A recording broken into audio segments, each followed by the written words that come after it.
Amatikkira ga ssettendekero wa Makerere ag'omulundi ogw'76 gakomekkerezeddwa olwaleero nga gano gamaze ennaku 4.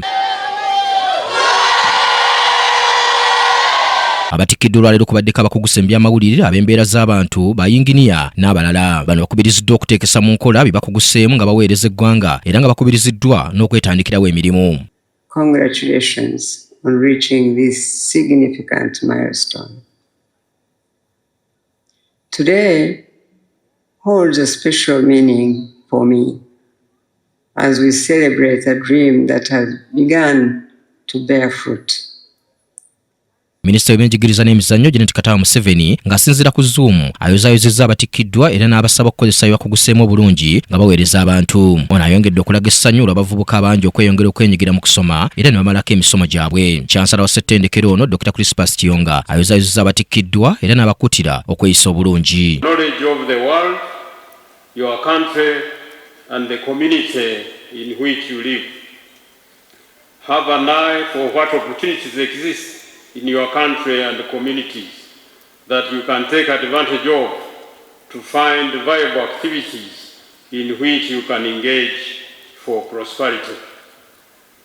Many of the students who are graduating today may want to have government jobs or jobs in the private sector.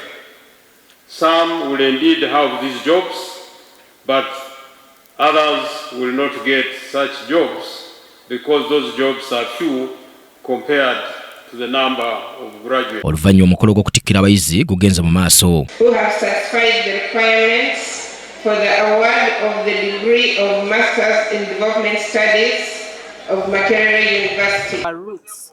We have to go back to who we were, and that is packaged through stories, the stories that we used to tell, that I would describe as living archives for every community. First of all, it's interesting that these stories are in every community. We all did tell stories. As in journalism and communication, I'm already a practicing journalist, so I live here to go back in the newsroom.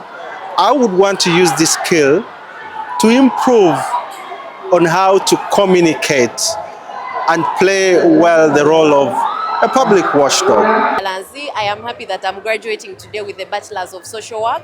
It has been a long journey of 4 years and finally it has come to an end. I thank God and thank everyone that has been there for me in this journey that I've been through.